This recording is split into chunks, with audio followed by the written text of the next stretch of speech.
哟哟，就这点力气啊！我让开！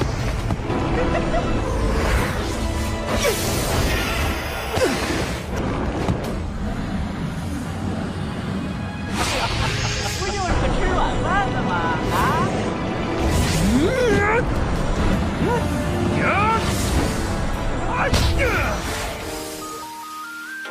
！Halo Sobat Sinema, kabar kalian gimana hari ini?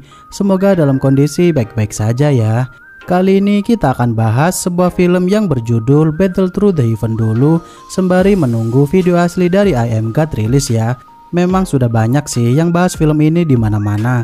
Namun karena di tempat lain kebanyakan rekapnya 4 atau 5 episode jadi 13 menitan, maka dari itu kita akan bahas setiap 2 episode saja dengan durasi yang sama dan penjelasan pun sedetail mungkin biar teman-teman menikmati ceritanya secara maksimal. Tanpa berlama-lama lagi, langsung masuk ke dalam ceritanya.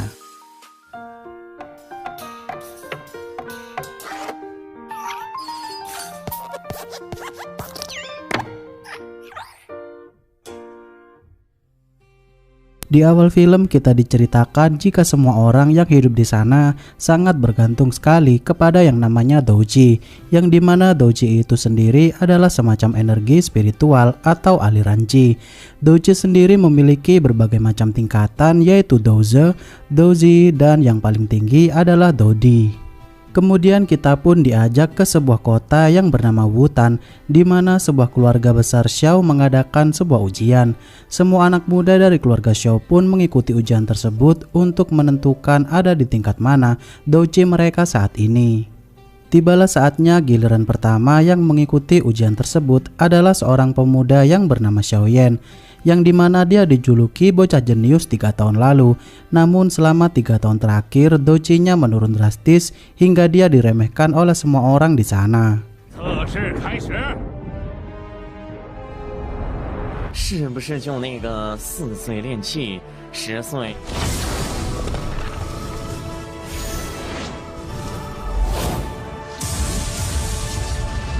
突破10段斗之气的天才少年？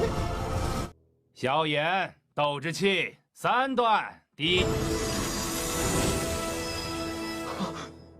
Xiaoyan yang dulunya memiliki Douji tingkat 9, dia sekarang ditertawakan oleh semua orang di sana karena sekarang Douji-nya turun ke tingkat 3. Xiaoyan yang merasa sedih sekali akan nasibnya saat ini, dia pun dihibur oleh teman baiknya yang bernama Xiao Xun-er.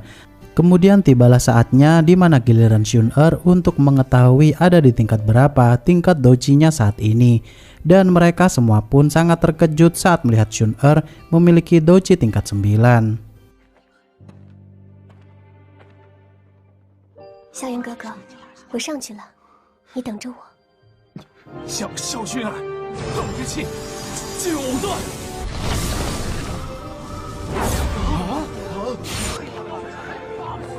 我更是配不上你。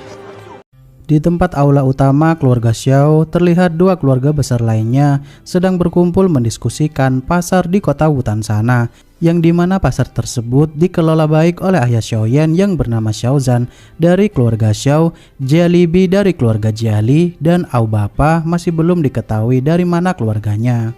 Mereka yang sedang mendiskusikan suatu hal untuk kemajuan pasar di kota Wutan, ternyata Jialibi secara terang-terangan ingin menjual beberapa barangnya dengan harga murah dan kualitas tinggi pula. Dia juga berencana menguasai pasar seorang diri agar keluarga Xiao mengalami kebangkrutan. Melihat niat Jialibi yang sudah menunjukkan sifat aslinya, Xiaozan pun memberikan sebuah surat perjodohan yang dimana anaknya yang bernama Xiaoyan akan dinikahkan dengan keluarga besar Nalan yang bernama Yanran dari kota sebelah. Dan secara penuh keluarga Xiao akan mampu bersaing dengan Jialibi untuk menguasai pasar di kota Wutan. 这是何时定下的情势？我们怎么不知道？ 非但吃不下所有方士，纳兰嫣然更是云岚宗宗主最疼爱的弟子。虽远在城外，但小姐要有变故，他们绝不会袖手旁。这云岚宗高手如云，自己的方士也会保不住吧？ Tak lama kemudian Yanran pun datang menghampiri mereka bersama para pengawalnya memberikan benda langka berupa pilci sebagai hadiah, di mana pilci tersebut memiliki efek yang sangat luar biasa sekali untuk meningkatkan doji tingkat 9 menuju ke tahap Douje secepat mungkin. Xiaozhan yang merasa senang sekali kalau calon menantunya itu memberikan pilci yang sangat langka sekali kepadanya. Ternyata Yanran memberikan pil tersebut sebagai permintaan maaf karena dia ingin membatalkan perjodohannya dengan Xiaoyan. Yanran yang mengetahui jika akan terjadi perselisihan, dia diam-diam mengajak seseorang yang memiliki doji tahap Dodoji tingkat 7 untuk membantunya nantinya jika ada perkelahian. Dan saat Xiaozhan tidak terima akan keputusan sepihak tersebut, untung saja Xiaoyan datang tepat waktu di sana dan berusaha menengahi mereka. 这些纳兰小姐你可清楚？未婚在斗气大陆是奇耻大辱，他们的族人将世世代代抬不起头。帅不帅？再帅也是个废物。这里没你说话的份儿，还不退下！言儿，美女，我决定说吧。休妻，接受，无耻！同意。不做，两败俱伤，对谁都没好处。我知道，这叫鱼死网破，不好吗？休妻，我要休了你这个贱人！收购我的钱！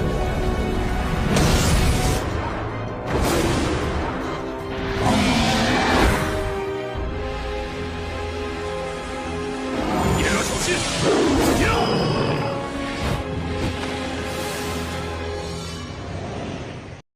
Yanran yang melihat situasi mulai tak terkendali, dia pun memberikan keputusan lain. Jika selama 3 tahun mendatang Xiaoyan mampu mengalahkannya di pertandingan nanti, maka keluarga Xiao bebas melakukan apapun terhadap perjodohan mereka nantinya. Setelah Xiaoyan menerima tantangan dari Yanran, semua orang pun pergi meninggalkan aula utama keluarga Xiao. 自不量力。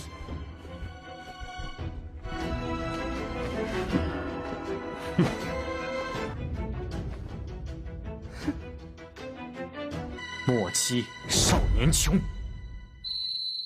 萧炎，3年之日，我等着你。 Esok harinya Xiaoyan terlihat begitu murung setelah kejadian kemarin. Namun di sisi lain, dia ingin mengembalikan nama baik keluarga Xiaonya itu. Xun yang ingin menghiburnya pun hanya bisa mengikuti Xiaoyan dari belakang saja.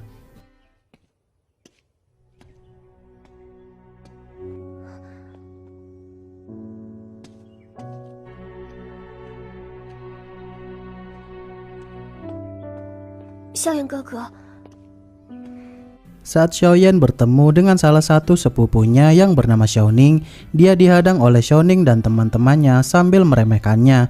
Karena ternyata 3 tahun lalu Xiaoyan menjadi anak muda kebanggaan di keluarga Xiao karena memiliki doji tingkat 9.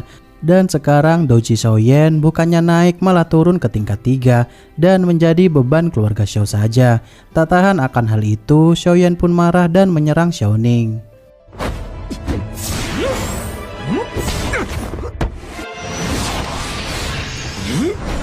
哟，哟，就这点力气啊！我让开！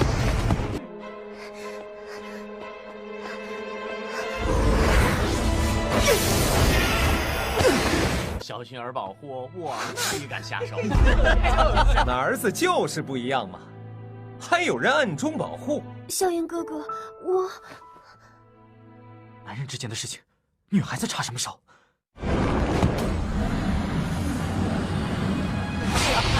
不就是个吃软饭的吗？啊！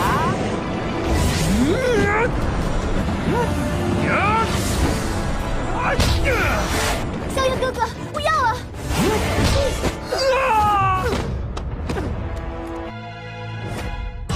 雪儿怒了。 Xiaoning pun segera meninggalkan tempat itu karena Xun terlihat begitu marah dan akan menyerang dirinya jika pertarungan itu masih tetap berlanjut. Dan sekali lagi, Xiaoyan berusaha menghindari Xun karena dia sepertinya ingin menyendiri. Kemudian Xiaoyan pun berlari ke sebuah pegunungan sambil mengingat kejadian kemarin dan merenungi begitu menyedihkan nasibnya saat ini. Ternyata dia mendatangi makam ibunya sambil menangis seolah-olah dia sangat putus asa sekali. Di dekat sana terlihat jika ayahnya terlihat sedih juga saat dia sedang mengamatinya dari kejauhan. Xiaozan berjanji akan berusaha membantu Xiaoyan untuk memulihkan Douji-nya seperti dulu lagi. Dan setelah ayahnya pergi, tiba-tiba seorang laki-laki yang terbentuk dari sekumpulan asap keluar dari cincin yang dipakai oleh Xiaoyan. 小娃娃，刚刚不还在发愁吗？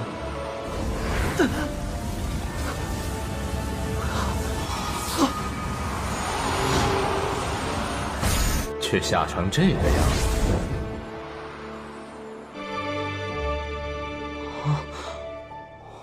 助你一臂之力之人。Sosok laki-laki asap itu pun memperkenalkan dirinya jika dia bernama Youlo. Dia juga mendengar jika Xiaoyan meminta keajaiban untuk memecahkan masalahnya saat ini.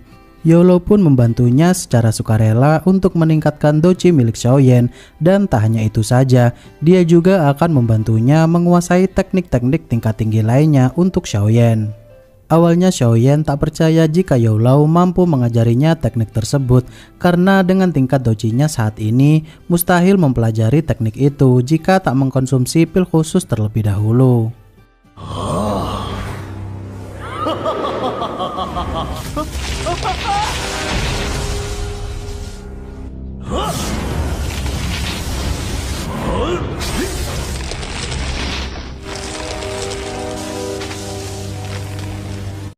Youlo pun menjelaskan jika dirinya adalah seorang peracik pil Qi juga dan dia mampu membuat berbagai macam pil nantinya agar Xiaoyan bisa meningkatkan Douji-nya secara cepat. Namun Youlo hanya meminta Xiaoyan untuk menyebutnya dengan panggilan guru semata. 我说不定可以帮你重回昔日巅峰哦。闲话少说，那你先拜我为师吧。小娃娃，好算计啊！你还帮我升到7段斗之气，你吸我斗气一事就2。是你求着要当师傅的，你先教我，教得好我再拜。 Xiaoyan yang merasa aneh dengan kebaikan Youlo, kenapa dia begitu baik ingin membantunya. Youlo pun menjelaskan jika itu adalah bentuk terima kasihnya karena selama 3 tahun terakhir dia menyerap Douji milik Xiaoyan demi kelangsungan hidup Youlo. Dan itulah mengapa penyebab Douji milik Xiaoyan turun hingga ke tingkat 3 saat ini. Xiaoyan yang sudah pasrah dengan nasibnya saat ini, Youlo pun memberinya sebuah resep obat untuk dia beli karena Youlo akan membuatkan pil khusus untuk dirinya agar Xiaoyan cepat naik level. Namun Xiaoyan sangat kaget sekali jika harga obat itu sangatlah mahal sekali. Di tempat lain terlihat Jollibee yang sangat kesal sekali akan keputusan Xiaoyan di pertemuan kemarin. Dan saat anaknya yang bernama Liao memberinya sebuah rencana jahat terhadap Xiaoyan, film pun bersambung.